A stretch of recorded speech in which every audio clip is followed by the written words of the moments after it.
Ladies and gentlemen, good day and welcome to South Indian Bank Limited Q4 FY24 earnings conference call hosted by ICICI Securities Limited. As a reminder, all participant lines will be in the listen-only mode and there will be an opportunity for you to ask questions after the presentation concludes. Should you need assistance during this conference call, please signal an operator by pressing star, then 0 on your touchtone phone. Please note that this conference is being recorded. I now hand the conference over to Mr. Chintan Shah from ICICI Securities. Thank you, and over to you, sir.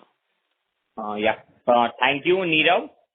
Good evening, everyone, and welcome to the Q4 FY24 results conference call for South Indian Bank. We have with us from the management, Mr. P.R. Seshadri, Managing Director and CEO, along with the senior management team. Without further delay, I would now like to hand over the floor to the management. Thank you, and over to you, sir. Thank you very much, Chintan. Thank you, Nirav. Good evening to all of you, and thank you for joining us for the South Indian Bank Limited Q4 FY24 earnings conference call.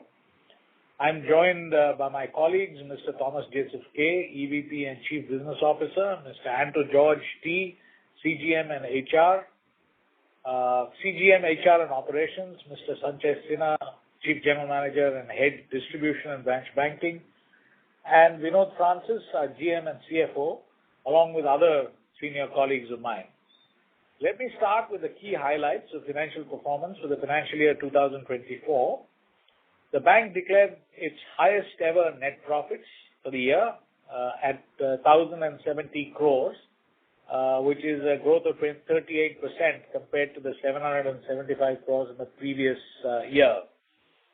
This represents the highest net profit that we've ever registered, which is a matter of some pride for us. Net interest margin for the quarter came in at 3.38%. In Q4 2024, and for the full year stood at 3.31. It's the highest such number in 18 years. So we have to go back 18 years to hit 3.31 again.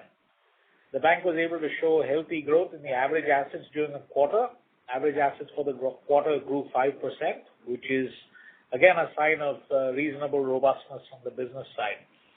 The bank declared its highest return on assets at 91 basis points and the highest return on equity in the last 10 years at 12.13%. Net interest income for the quarter was 875 crores as against 819 crores during Q3 FY24. Majority of this growth in net interest income came on our banking assets side.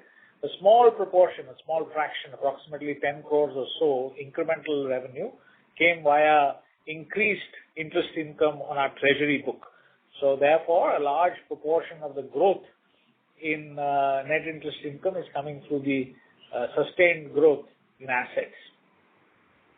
The bank successfully completed its rights issue during Q4 FY24, taking the capital adequacy ratio of the bank to 19.91% and Tier 1 capital to 17.65%.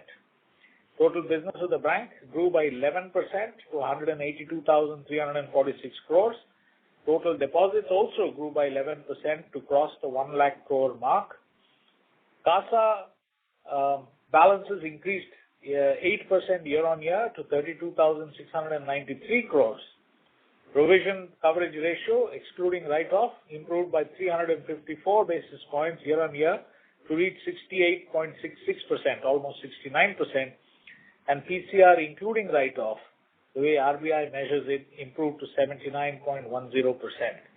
Overall gross NPA reduced by 64 basis points to 4.50%. Net NPA reduced by 40 basis points to 1.46%. Recovery and upgradation in NPA accounts for the quarter stood at 424 crores against a slippage of 284 crores for the quarter. We continue to grow our gold loan business, which now stands at 15,513 crores with an average LTV of 74.92% including loans that have been bought out, and an average ticket size of approximately 1.56 lakhs. Gold loans grew at 12% year-on-year. Personal loan is another segment where we see good traction. Since the launch of pre-approved personal loans in 2021, as on March 2024, our personal book was approximately 2,282 crores. Our corporate business continued to grow robustly, coming in at about 32,000 crores at the end of this quarter. The total growth on the corporate side is approximately, on a year-on-year basis, it's approximately 8,000 crores, which accounts for a substantial portion of our total growth as well. Credit card is another area where there was significant growth. During the year, we closed the total book as at March 24 was approximately 1,620 crores. Home loan and auto loans, areas where we are trying to increase our focus, was able to grow 26% quarter-on-quarter for HL and 23% quarter-on-quarter for auto loans. The home loan book as of the end of March 2024 was approximately 5,083 crores, which is 29% of our retail segment, and the auto loan book was at 1,599 crores, which is 9% of our retail segment. We launched a bunch of new products, which will hopefully enable us to increase our NIMs. These include affordable housing, commercial vehicle and equipment, and we relaunched the LAP product. For those of you on the call, loan against property is a product that is underrepresented in our balance sheet. Approximately 1,800 crores of that asset category only exists on our balance sheet, and we think that that is an area where we can get some growth with reasonable characteristics at higher spreads, which will contribute to the overall NIM of the organization going up. We will continue to maintain the momentum in disbursements and collections in the coming quarter so that we achieve our desired targets. With this, I'd like to open the floor for questions. Thank you very much. Thank you very much. We'll now begin the question and answer session. Anyone who wishes to ask a question may press star and one on their touchtone telephone. If you wish to remove yourself from the question queue, you may press star and two.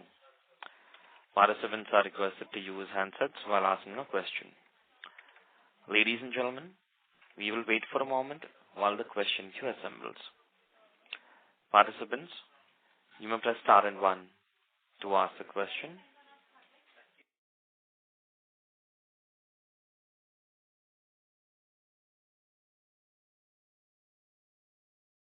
Ladies and gentlemen, you may press star and one to ask a question. The first question is from the line of Jay Mundra from ICICI Securities. Please go ahead. Hi, sir. Congratulations on a good quarter. Sir, wanted to check first if you can elaborate. You have provided some details on the strategy, but if you can also highlight two key things. One is that you are saying that you are improving branch productivity, and you have launched sales value addition as a metric to, sort of track the branch productivity. If you can elaborate a little bit more on that, how do you intend to do that? Does this changes a lot of things, or this is going to be a gradual incremental thing? And how would it impact, let's say, the overall financials? That is question number one. And secondly, if you can throw some light on the loan mix, because even in this quarter, it looks like that corporate, the growth has come mainly from corporate, versus what we are trying to do is to grow more on MSME side. So these two questions, sir. Thank you. Thank you very much, Jay. Both are very good questions. Let me answer the second portion of the question first. It is right that, even in this quarter, we were dependent on corporate to give us a reasonable chunk of our growth. I think the transformation of our organization, wherein retail starts firing again, will take a little bit of time. And I think there needs to be a reasonable amount of patience, because we need to get A, the structures put in place that can originate these loans, and B, we need to, build salience with respect to these products with the customers as well. So both of these processes have started. We are seeing growth. As I said, home loans on a quarter-on-quarter basis, there was a 26% growth. But having said that, it is on a low base. So as long as, we now need to repeat it quarter-on-quarter, and we need to keep getting significant growth for it to start materially impacting our balance sheet. So that is going to take a little bit of time. On the MSME side, again, we made a bunch of changes to our organization. Earlier we used to have a sales force that was responsible for onboarding these customers but not for managing them. And there was this, for these larger ticket MSMEs, there was a confusion as to whether the branch was managing it or this relationship managers were managing them. So now we're moving to a structure where very clearly relationship managers will manage them and branch will only provide service at the branch level. Origination of these assets can happen either at the branch end or through these relationship managers. And from a tracking and reward point of view, we will reward both ends, the RMs as well as the branches. So these kind of transitions are taking place, and for all of this to settle down and start resulting in very significant increases in balance sheet is going to take a little bit of time. So it would be hard for us to display growth immediately. But having said that, we can see trend lines which are encouraging, and we think that as we go forward, it will start playing out the way we want it to play out. With respect to sales value addition, it's very simple. What we've tried to do is for every every product the branch sells, we have tried to use our historical data to see what is the value that accrues to the bank as a consequence of that sale. So this is based on prior history. So if you open a particular type of account, what balances historically on average have you had, for how long have you had it, and what is the expected P&L that drops into the bank is something that we've computed. Using this, we have created goals for the branches in such a fashion that the expectation is the branch produces sales value addition which is equivalent to 50% of its cost. The other 50% being actually met by servicing existing clients. Our hope is that if every branch of ours adds 50% by way of sales value addition, then our top line will start growing quite rapidly because right now we are not doing it. So even today, only approximately a third of our branch cost was recovered during the quarter, which means that our existing portfolio had to support the other 2/3. So as that increases, and remember that all of this will drip through into our P&L. So the sales value addition that we compute is the net present value of the expected revenue streams that we see in the future. And so as sales value addition increases, automatically the revenue streams will start building, and I think that will start playing through into our P&L. I mean, at least that's the hope. Right. No, so if I get it correct, what you're saying is that the sales, the branch would endeavor to recover 50% of the branch cost through sales value addition, which is a normal sales value addition to the branch, and the rest will be covered by existing set of clients. Is that what you said? Because yes. Okay. So what we are saying is, out of 100 rupees, if there's a 100 rupee branch cost, 50 rupees we want to cover by way of sales of new products. So the discounted value of future value that we see from these products sold is 50 rupees, and the other 50 is the cost of maintaining a portfolio. So, we have a relationship with millions of customers. Managing those relationships is also expensive. 50% of the cost is towards that, and the other 50% is being paid for by new customers. So if we can get to that level, we believe that we will be in a position to start growing revenue quite healthily. Because last quarter, we think was a better quarter than most. When we built this metric, our expectation was roughly about 100 branches will meet it, because that was the historical trend line. But last quarter, approximately 202 did meet it. So we have seen a significant uptick. One of the things that was very satisfying is that current account origination for the quarter increased fourfold for us in the last quarter. And the average quarterly balances increased by almost 70%. So of accounts that were originated in one particular quarter, how did the average balances for those accounts track over multiple quarters? We looked at it and we found that the average quarterly balances went up quite nicely. So some of this is on account of this measurement standard that we put in place. Some of it is extraneous factors, but we are reasonably, we are enthused by the end results. Actually, we are quite happy with what has happened. And would this involve a lot of change in the branch KRA or the incentive structure to the field and the branch, or this is that module has also been done? Yes, sorry to interrupt. Your audio is not coming clear.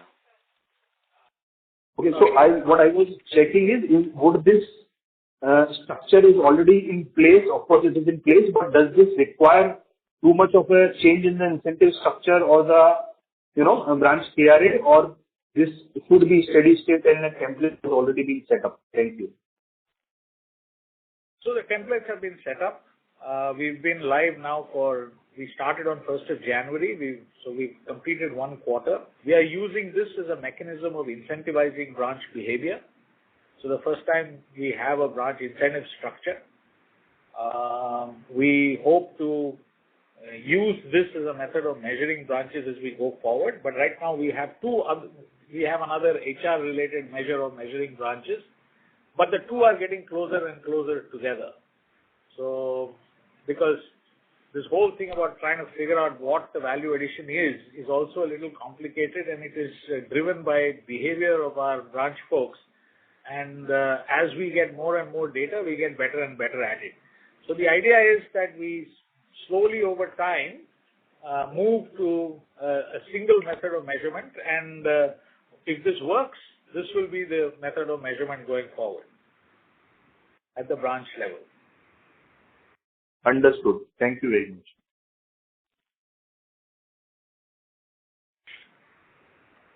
Thank you. Participants, you may press star and 1 to ask the question. The next question is from the line of Kunal from DSP Asset Managers. Please go ahead. Hi, this is Vivek. My question was on co-lending. Since you are focusing on picking up your retail part of the advances, would co-lending be a good way so that you can grow the retail part as well as get data, which is a very useful thing for you to embark on the next stage of growth? Yes, it would be a very good thing. So we are in discussions with multiple counterparties as well as entities that can enable us to connect with multiple participants. So this is something that we are actively exploring. It's taking a little longer than we thought, but it is something that we are working on. Excellent, sir. So this one last question. Is the growth in car book anyway linked to the fact that the big corporate book is also growing because they tend to be very transaction banking heavy? And that's my last question. Thank you. There was some amount of, out of the 2,000 odd crores that we did grow, a small portion, about 30 or 40% came from the corporates. but 60% of the growth, we grew at more than 20% on an end of period balance basis. So about 60% of that growth is retail on corporate type of growth, which is another thing that we are quite happy about actually. Excellent, sir. Thank you and wish you good luck. Thank you. Thank you. Participants, you may press star and 1 to ask a question. Next question is from the line of Tejas Shah from Unique Stockbroking Limited. Please go ahead. Yeah, I have a few questions. If you can throw some light on the latest CV tab that you've done with Ashok Leyland, I think for vehicle finances for dealers. That is one.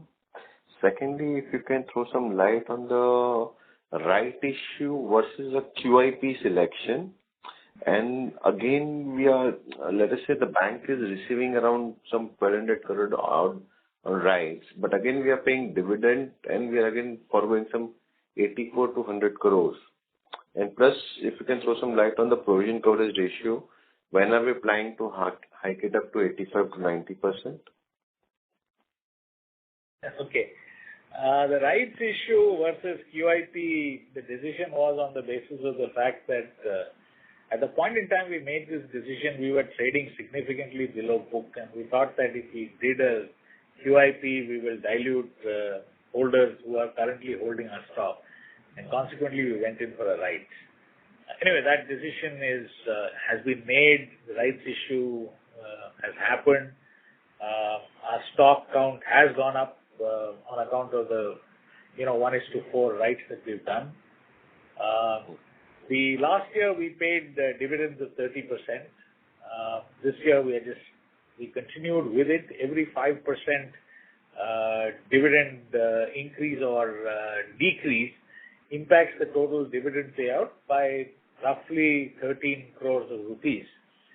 So we have paid approximately 78 crores in total cumulative dividends during the year.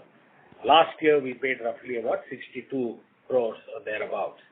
There's an 18 crore increase, and which the board felt was appropriate given the support that we have got from our shareholders in the past. And it was not too large a number for us to quibble about. With respect to the tie-up that we have with Ashok Leyland, we have multiple relationships with Ashok Leyland, so we do substantial quantums of business with Ashok Leyland. An area that we are looking at is the financing of their dealers. So dealer floor finance is an area that we've been working on, and we've had the appropriate sign-ups done with Ashok Leyland on that front. Let me just ask Senthil, my colleague who manages this, to pipe in if I'm inadvertently saying something which is inappropriate. Senthil, over to you. You want to add more context to this? Yes, boss. I hope I'm audible and clear. Yes, you are. We started this CBC business about a year back, or maybe 4-5 months back, where we have come with a product line and a suite for delivering to retail, commercial vehicle and construction equipment customers. So in that context, as a backward or a forward integration, we thought that we will try and engage with big manufacturers and have a tie-up with them and use the dealer route to try and, fund the dealer and then do the retail finance to take out the loan. So that is a larger thought process and philosophy behind engaging with manufacturers. So Leyland happens to be one of them. There are also leading construction equipment manufacturers like JCB, whom we have signed off with, to help the retail business through the dealer financing route. I think if that gives clarity, then I think that's the strategy part. Yeah. What are we looking at in terms of the top line and bottom line? Means if you can throw some light, means what are the expectations of the business coming out from this in terms of the growth? On the CBC side, I think the thought process is that if you're able to get to about 1,000 to 1,100 crores of business by the end of this year, then I think we would be happy. I think we just started. The thought process is to build it to about 1,000 crores and then a period of time build the book. Okay, fine. Thank you. Thank you. Participants, you may press star and one to ask a question. The next question is from the line of Ravindra, individual investor. Please go ahead. Hello, am I audible? Yes, you are now. Yeah, thank you, sir. Congrats for the good quarter. So my first question is the growth rate, right? So given the balance sheet size, like loan book of some 80,000 crores, so big banks, right, like HDFC Bank, even though the balance sheet size is 20 lakh crores or something more than that, so they are growing at 20% and we are growing at 12%. So why is it difficult? With quality, why can't we grow at 20% also? Yes, sir. That is my first question. Now, historically, this bank has grown at rates lower than this, so we've taken it up to 12. You're right. I mean, our ambition is to grow at the market, because otherwise we become relative to the market, we become smaller and smaller over time. But, you need to grow with quality, and that implies that our systems, processes, technologies have to be appropriate for the product that we are offering. And that is a journey that we have engaged in. So we launched our first fully automated lending solution for MSMEs this quarter, which enables our branches to actually say yes or no to a customer in the span of approximately an hour. Like that, we need to now create multiple swim lanes through which different products can be put through. And once those product sets are in place, is when we will be able to grow much faster than we are currently doing. So our ambition is to fix our systems, processes, and then grow, as opposed to trying to grow without fixing it, which means that we will make mistakes in the process. So right now, we think that we'll continue to grow at this 12-13% range that we have demonstrated last year. And once over the next 12 months or so, our systems and processes will be fixed, new systems will come into place. Post that, we should be able to step up our growth and come closer to the market norm. I trust that answers your question. Yes, sir. So the next question is on the cost to income ratio. Looks like it's trending up, maybe some 64% or something.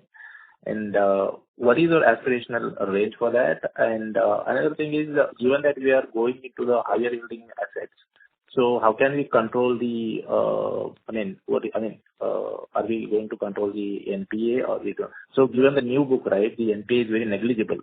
Is it going to look like the same, or is it going to increase the NPA numbers if we go to the higher yielding assets? So thank you very much for that question. We are acutely aware of the fact that the cost-income ratio for us is higher than our peers. It's an area that we are fully seized of, and we are wanting to correct that over a period of time. There are no immediate fixes for this. We've looked at our expenses very clearly and very closely. We find that roughly 2/3 of our expenses are not controllable, i.e. they belong to areas where changes are difficult. Approximately 1/3 of it is controllable, where we have some element of leeway to actually impact those expenses. Under the circumstances, what we are doing is we are looking at our expenses very closely. We are monitoring every expense that we make very, very tightly. At the same time, we are hoping to grow our revenues quite considerably, because we do believe that we have excess capacity in our organization which needs to be leveraged. And as revenues grow, automatically revenue expense ratios will rise if the expenses do not grow at the same time. Our ambition, we had actually disclosed in the last quarter. We said that we want to take off about 1,000 basis points from our revenue expense ratio. I do believe that that is going to be a difficult task, and it will take multiple years. It's not going to happen overnight because of the nature of the expense that we have. But you make a very, very good point with respect to revenue expense ratios. And if you were to ask me what is the biggest challenge I face as an individual in this company, I would say that is the biggest challenge that we are facing at this point in time, because it does reduce strategic choices that are available from a management perspective as to what we can do with our business. With respect to your second question, which is basically you're saying you're going to higher yield business with your portfolio. Sir, sorry to interrupt you. We are losing your audio. Can you hear me now? Ladies and gentlemen, please stay connected while we rejoin the management back to the call. Participants, please stay connected while we rejoin the management back to the call. Ladies and gentlemen, thank you for your patience. We have the line for the management reconnected. Sir, please go ahead and continue. Okay. I don't know where you lost me, but I thought I'd answered the first part of the question. Yes, sir. Second part of the question, yeah. Yeah, second part of the question with respect to credit costs, we don't No, sir. think Higher yielding assets. Right. Higher yielding assets, NPA. Yeah, we are moving into higher yielding assets. And these are relative, when I say higher yielding assets, this is relative to the current asset book that we have. So as you know, we have 40%, corporate. And within that corporate, we have a large chunk of AAA corporates. So therefore, our assets that on the corporate side, our yields are quite low. So relative to that, we want higher yield, which does not mean that we are taking higher risk necessarily. So we don't expect very material change in the portfolio performance. It has performed quite well. In our deck, we now have given you ever 30 plus at 6 MOB, one graph which you can look at. We expect that trend lines to stay where they are as we go forward. Thank you, sir. All the best for the future quarters. Thank you. Thank you very much. Next follow-up question is from the line of Tejas Shah from Unique Stockbroking Limited. Please go ahead. Hi. We missed the provision coverage ratio. Means what is the roadmap going ahead? So we are currently at about 79.1% the way RBI measures it. And we are at about 69% and change the way you would measure it without the technical write-off. So far, the provision coverage ratio has been built up by excess of recoveries over slippages. And we believe that trend line will continue. So over the next year or so, we expect another 300-400 basis points improvement on this number. At some point in time, we will need to take a management call on whether we need to aggressively do technical write-offs, which can materially alter both the gross NPA as well as the net NPA and the provision coverage ratio. But given the fact that majority of our assets are secured, and given the fact that we have now reached approximately 70% PCR, we are not looking at very aggressive write-offs and provisioning at this juncture. Cool.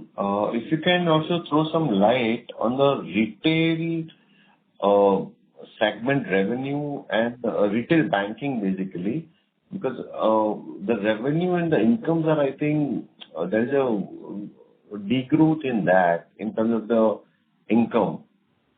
Basically, when I say your other retail banking, there I think there is some drop in the income.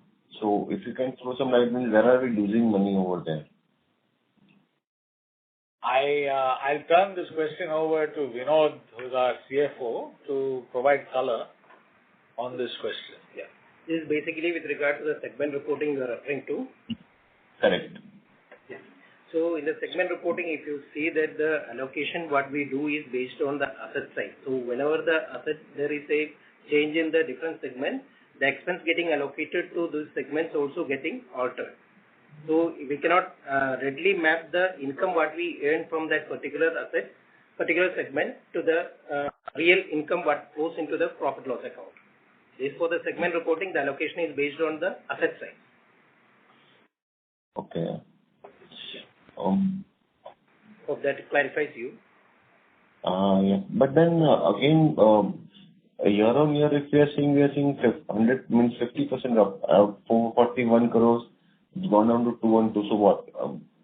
There's a massive right means not if we are not making money over there, or what exactly? Or is shifted to some other area of the banking which is getting recognized? So it's not that we are not making money over there. We are making money over there. That is, as I told, the allocation that comes into the segment that flows, the calculation is made based on the asset side. For example, if the treasury, the asset size is reducing, it will get the expense that is getting allocated to there get reduced, and proportionately the segment where the higher assets will have higher allocation of expenses. So that's why a particular segment may have a lower revenue, showing a lower revenue. It's not that the actual revenue from that segment is lower. That is totally different from the revenue that flows into the P&L. That's my point. Okay. Thank you. Yeah. Thank you. Thank you very much. Next question is from the line of Milan Shah, individual NRI investor. Please go ahead.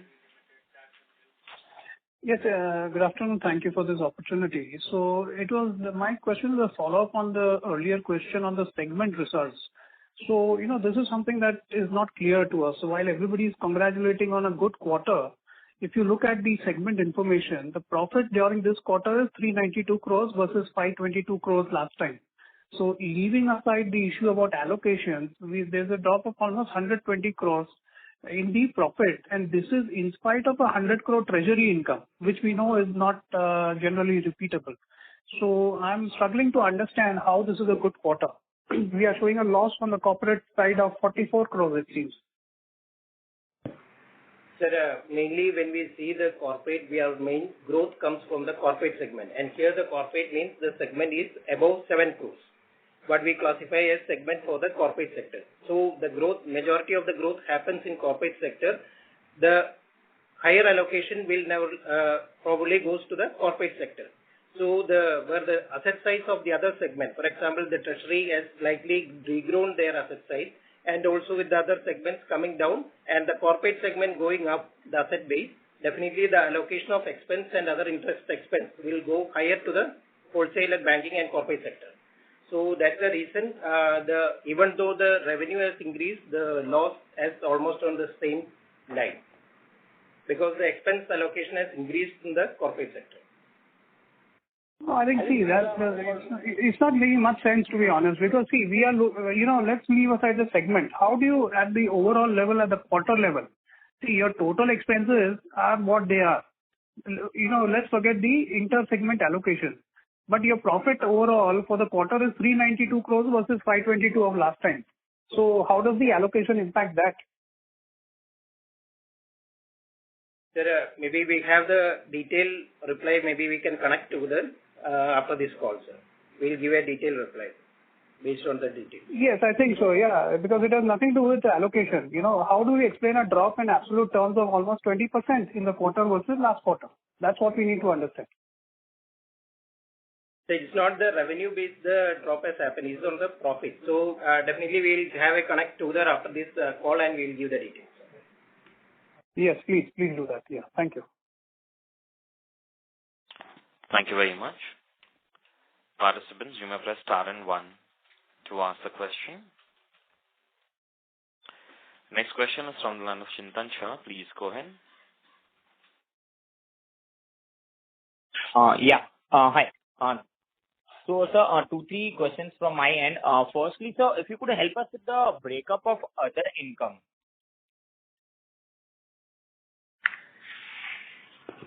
Do you want to take that? Yeah. Other income breakup.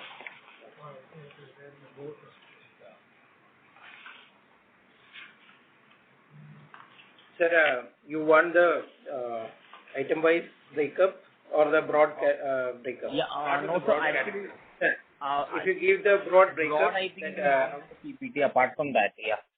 Like a revaluation of investments, forex income, that way. Yeah, our core fee income is at 191 crores. If you compare with the Q4, compared to the Q3, it was 179 crores. And the treasury and forex, in Q3, it was 158 crores, and in Q4, it is 80 crores. So the major dip happened in the treasury is mainly because in Q3, we had the benefit of lot of IPOs and other market favorable conditions, which helped to gain higher incomes in Q3. So in Q4, the income is slightly down on the treasury side, and in others also, we have slight dip from 115 to 75 crores from Q3 to Q4. That dip mainly happened because of the lower recovery from the fully written off accounts, which we had higher in the Q3, and also the FLDG also, that is income booking from FLDG, which we don't have in Q4, but we had in Q3. So these three factors have contributed for the dip in the other income compared to Q3. So if you could quantify that amount of recovery from written off and in Q3 versus Q4? One second. Sir, in Q3 it was 30 crores and in Q4 it is 7 crores. Okay. Sure. And so if I may get the number of write-off for the quarter. The write-off we have not done, as such prudential write-off we have not done. Only the write-off that comes in the P&L is the settlement that happens a part of recovery. And the amount is roughly 20 crores. And the amount is roughly 20 crores. Okay. And so one thing on the margins. So if we look at the margins, they were up by around 19 bits QOQ. This is despite the yields being up only around 6 bits QOQ. So largely the margin seems to be driven by the investment yield. So basically, there is a kind of a divergence in the COF and COD in this quarter also. COF has gone up slower than the COD. So any specific reason for that? And similar on the yield side as well, the advance yield is lower, 6 bits, while the yield on assets is much higher. So similar reason on that side as well. Yeah. So if you see the cost of deposit, that has slightly increased when compared with the QOQ basis, because we have a lot of repricing happened in Q3 and Q4. So the impact has come in Q4. So that has slightly squeezed on that margin side. But however, our yield on advance is on increasing trend, and that will continue. That we are expecting to continue. So basically, our net interest income grew from 819 crores to 875 crores. The increase, about 10 crores increase, comes from increased income on the treasury side. The treasury book shrank a little, approximately 2,000 crores end of period. So the average numbers I don't have with me, but it shrank but gave us a little bit higher income. The rest of the growth came because we had substantially higher average assets for the quarter than we did in the prior quarter. So our average assets had grown 5%. And as a consequence, the total net interest income that is flowing through had increased quite considerably. So if there are other technical details about the movement of these rates, etc., then I will request Vinod to touch base with you separately and walk you through the numbers.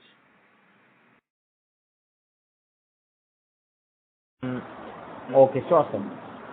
And one more thing also on the the recently newly launched products, namely affordable housing, CV or C, and the revamped lab which we have done in this quarter. So some more nuances on the business in terms of yields, ticket size, and sourcing, whether we are doing it internally or via a DSA model. And secondly, would these be higher yielding products, but adjusted for the initial OPEX cost, which will be front ending? Would they be ROA accretive over a period? Means how would it be? When will it show up in the ROA? And what could be the size of this book after 2 years? Say 2 years from now on. Yeah. So all of these products, for it to be material to us, have to be at least four-figure crores. So affordable housing used to be a core product for the bank once upon a time. We moved into prime housing 3 or 4 years ago and vacated that niche. So we are going back to an area that we have done business with in the past. Too early for us to tell you what the yields are, etc. But our ambition is to get at least 1,000 crores in each one of these product categories, if not more. So mortgage LAP, for instance, we want to do a couple of 1,000 crores during the year. So we've not specified goals for ourselves, but that is what we would intend to do, and what we have sort of cemented in our mind as to what we want to do.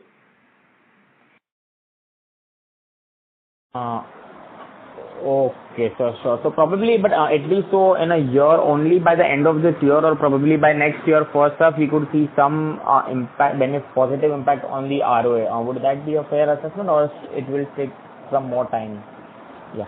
It will only when it becomes material will it start showing. That's a fair assessment. So let us say affordable housing, we want to do 2,000 crores during the year.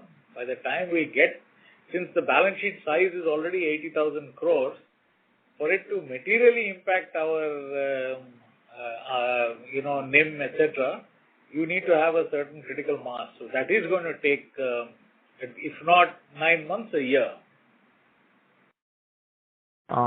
Sure, sir. That's it from my side. Yeah. Thank you. Next question is from the line of Palak Shah from Elara Capital PLC. Please go ahead. Yeah, I just had a few questions on the guidance front. If you could guide about the what kind of growth, margins and ROE you're looking from the next year perspective from FY25. Ma'am, we want to grow at the rate at which we grew this year, which is about 12% on assets, 12-13%. So either 12 or early teens on the asset side, and deposit side of a similar number. Because this is the time when we are transitioning from our older models of business to a new model of business, which requires a great deal of investment in time and energy on our part to change our processes, etc. We've hit about 3.38% NIM this quarter. In the medium term, we want to get to about 3.5%.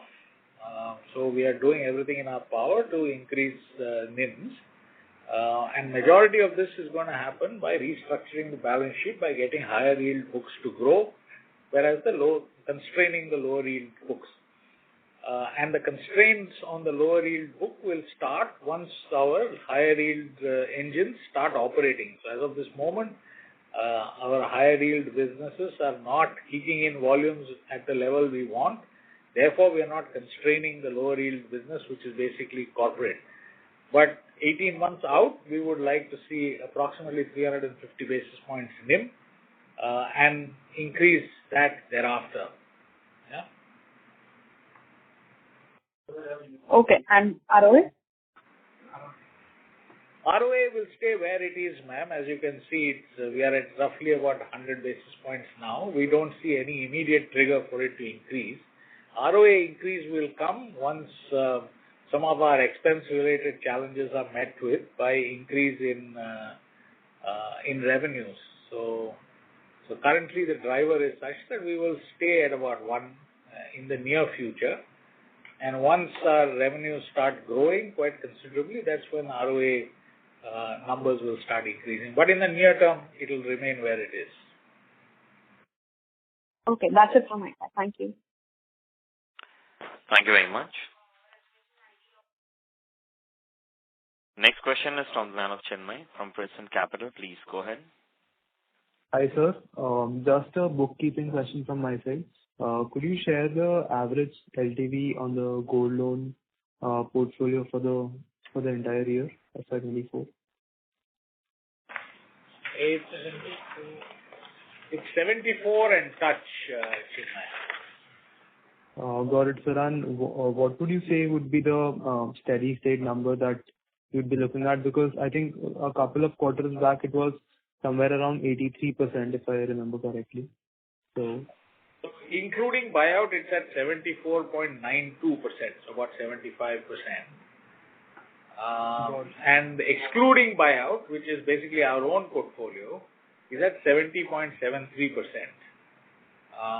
So the long-term trends are that it will continue to drop, is my view, because majority of our growth is coming from our own sources. Understood, sir. And what is the average yield on this portfolio for the year? Can I get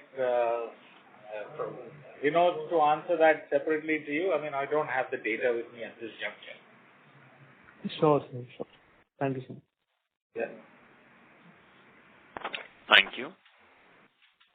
Next question is on the line of Prabal from Ambit Capital. Please go ahead. Yeah, thank you. Am I audible? Yes. Yeah, Prabal, go ahead. So my first question is on the yield. Prabal, sorry to interrupt you. We are actually losing your audio. Can you speak to the handset, please? Is this better now? Slightly. Much better. Okay. Sir, so my question was on yield. We have seen sequential increase in the loan yields, while we are also simultaneously increasing our share of corporate book. So what explains this dichotomy?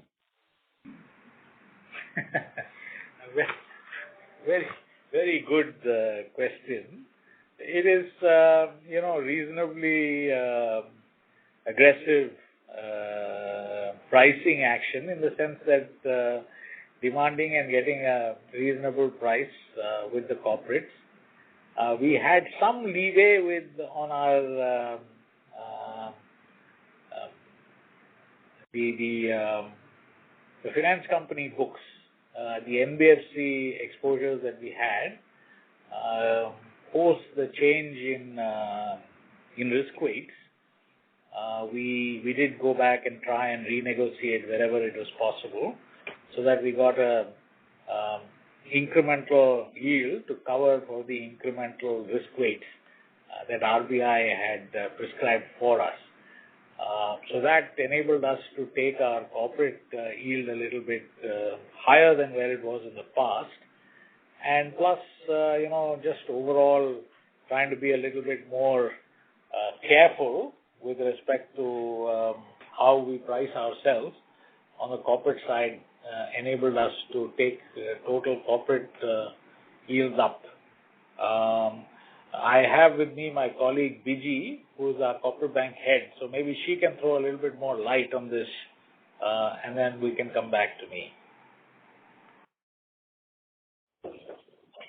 Good evening, sir. Thanks for the question. So basically what we have done is that, of course, in terms of the large corporate AAA ones and all, the pricing is a bit finer. But we try to balance it through the converting wherever possible to the FCDL, where the incomes are on. FCDL means the forex loans where the yield is on a higher side. Then making a mix of the supply chain finance. Earlier, one gentleman was asking about the tie-up with ALL. So similar tie-ups with many OEMs we have done. So those dealer finance cases which are coming in, then a mix of other vendor finance cases which are coming in. So through all these activities, we try to balance the whole portfolio. In certain cases, it will be finer price, whether the corporate is a higher rated one. But in the other cases, it is able to manage the whole portfolio in a manner that the whole yield is improving. Hope I have answered the question. Yes, ma'am. So my second question again on the corporate side. So we are seeing also the share of rest of India increasing in the corporate side. So I understand that you have a reasonably bigger brand in the southern and the Kerala markets. But what is our right to win in the rest of the India in the corporate side, and how are you negotiating or pricing with the customers outside of these regions? See, in what I understand is whether the percentage of Kerala is lower. Can you please come again on that area? So basically he's asking why should people bank with us and why should we win in this business? Yes. I think the answer is very clear. That we have high quality RMs, and we are very tenacious and dogged, and we've been chasing this business for a long time. So we have a large book in Bombay, and we have a large book in Delhi, which is what makes up the rest of India business. So we offer every product that other people do.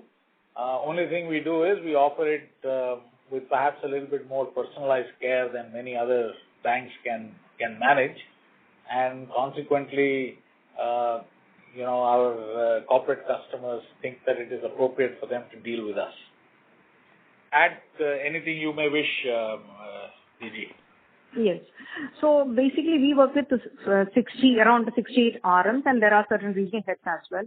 So from the central level, we take a pre-washed data of all the major corporates whom we want to approach. It's a kind of a wish list where we will check the basic data, and then we will approach them with a tailored product wherever we can support them in terms of the term loans or in terms of the supply chain part, which I was explaining earlier, or in terms of short term as well, because wherever there is any opportunity through the short term, we enter through that, and then we move into the normal working capital level. So this people who will be approaching the corporates with a curated product which will be somewhat matching their requirements in that present level. So the homework which is being done in that area actually is helping us to crack the deals. Got it. And this is entirely sold, or there is some element of multiple banking arrangements as well? There are both. Even if it is sole banking or multiple banking or consortium, wherever it is, we keep on going ahead with our own analysis, our own risk appetite and everything. We don't depend upon the analysis done by some other bank. It's based on our risk appetite and our risk capabilities alone. Got it. Great. And sir, my last question is on the retail side. Currently the book is not growing, but as we plan to scale this book, the focus geographies will be our southern Kerala geographies, or we also intend to push into the other markets? So should I take it? Yeah, go ahead. Yeah. Yes. We are strong in the certain areas and Kerala as well, but the major cities and the major metros and all, actually our base is low, where we have a lot of opportunities to grow. So in terms of the secured retail, if you consider the housing loans and the vehicle loans, with the tie-ups that is happening with the OEMs and the dealer side actually is helping us to scale up in terms of the auto part. And coming to the housing segment, with all the tie-up with which we are doing with the builders, wherever we have corporate relationships already tied up and everything, that is also helping us to penetrate to the builders.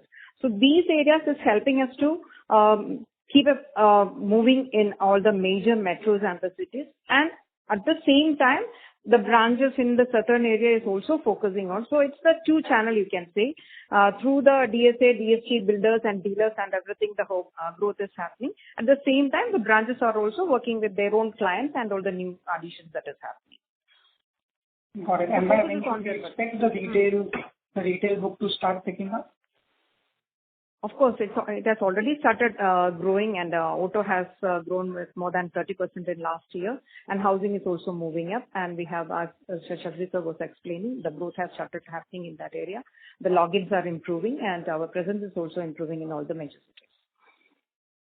Got it. And the entire process of turnaround time and everything, that is in place. So the only push is required now. Yes, and in slight changes are required in the process part as well, which we are working upon. Straight through processes wherever possible, we are trying to make it also happen. Got it. Thank you, and all the best. Thank you. Thank you. Next question is from the line of Jay Mundra. Please go ahead. Two questions. One is, we had in the last month, we had said that we have to sort of stop credit card because of, observation on co-brand or partner. Sorry, we are losing your audio. Can you speak to the handset, please? Yeah, hi sir. I wanted to check an update on, credit card tie-up that we had, because after RBI observation, for whatever reasons, we had to discontinue that. So if you could highlight, what was the issue and how far are we in the current setup what is the progress on that front? Thank you, and I'll ask the second question later. So Jay, with respect to the credit card, as of this moment, we are not issuing any incremental cards. We are continuing to manage the cards that we had at the time when the RBI request for us to stop issuing new cards came into force. The balance sheet continues to be buoyant, and therefore from a revenue perspective, we don't see any immediate risk. With respect to the points that RBI wanted addressed, given that RBI's letter is not in the public domain, I am constrained to not give you all the details. Safe to say that RBI wanted us to make a few changes, which we are working on. Currently, it is work in progress. We think that we know what needs to be done.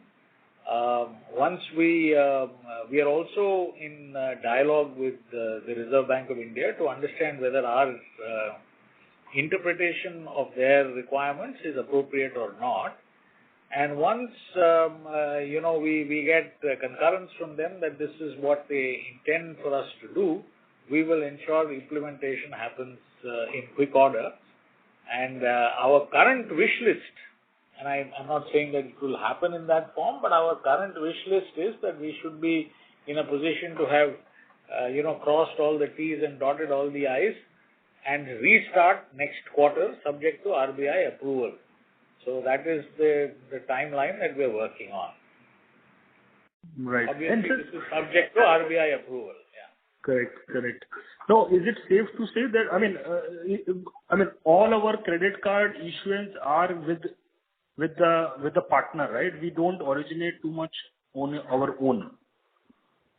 No, we have zero card issuances on our own. It's all done through this single co-brand partner. So as of this moment, there are no incremental credit cards being originated. Sure.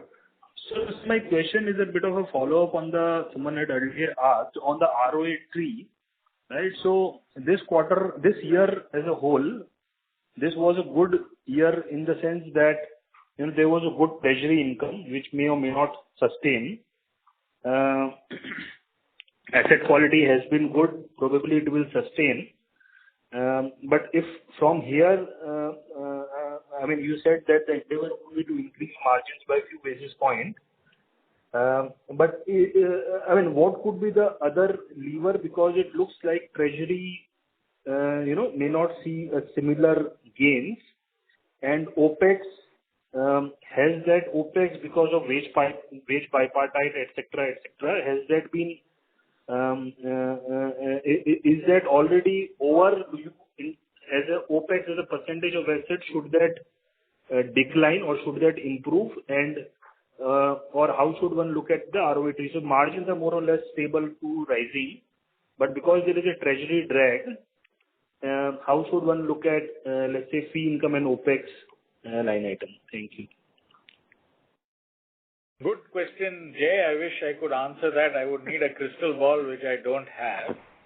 But let us start with the basics. Our biggest challenge is, as you rightly mentioned, is on the expense side. So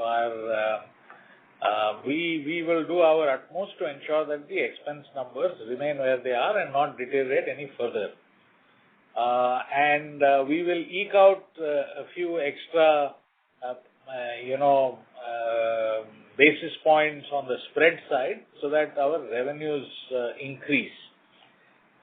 So from the expense side, we're going to manage it very tightly. We don't think that we should have a very substantial increase. There will be some ongoing increase on account of inflation-related adjustments, but not of the same order of magnitude that we have seen in the past. We will do our damnedest to change our product mix in such a fashion that we get some uptick on the spread side.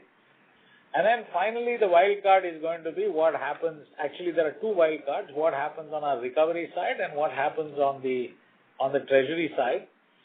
Treasury side, for the near term, we don't see much visibility of profit potential because the fixed income side, given that rates are back up to 720 and thereabout, there is limited P&L that can come on the fixed income side. There is still some money to be made on the FX and equity side, which we are continuing to milk, but not of the same order of magnitude that we saw in Q3 of 24. So given all of this, finally on the recovery side, which has been helping us from a P&L standpoint very dramatically over the last few years, we think that we still have another 6 to 9 months of runway where recoveries will remain reasonably buoyant, and consequently we have that time horizon to actually change the asset mix. So in the near term, as I had mentioned earlier, our ROAs will not rise from where they are at this point, but we have levers in our hands that will help us not, to keep it where it is, and give us time to build alternate revenue streams and increase our NIMs in such a fashion that ROA growth is possible in the long run. I don't know if I've answered your question or not. No, that. Thank you for the answers. Thank you. Thank you. Thank you. Next question is from the line of Pallavi Deshpande from Samisha Capital. Please go ahead. Yes, sir. Just wanted to understand on the current account, you've mentioned a threefold rise in the balances for the new customers. So just wanted to understand what's driving that. Partly driven by the new sales value added tool that we created, which made it possible for us to measure one branch against another. So in the past, when you were looking at branch measurements, you had a branch profitability report and you had a branch sales report. And the branch sales report used to have multiple things in it, current account, different types of current account, NR accounts, savings account, different types of savings account, some asset products, vault products, wealth management products, everything. And it becomes very difficult to compare one branch with another. The sales value added metric enables us to compare one product with another.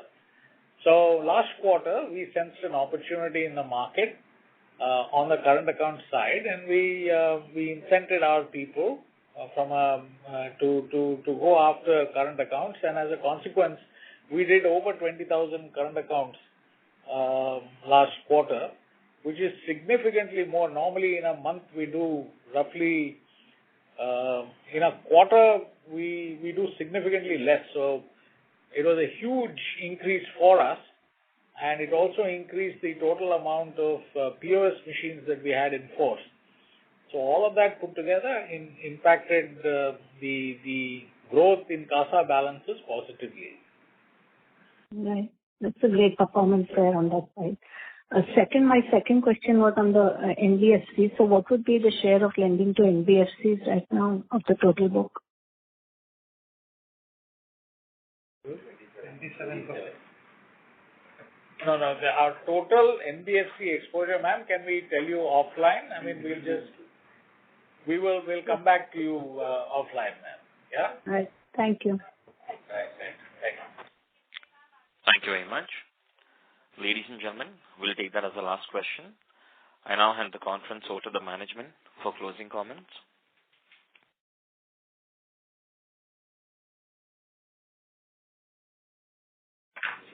So I wanted to thank all of you for being here. I think we've had a decent quarter.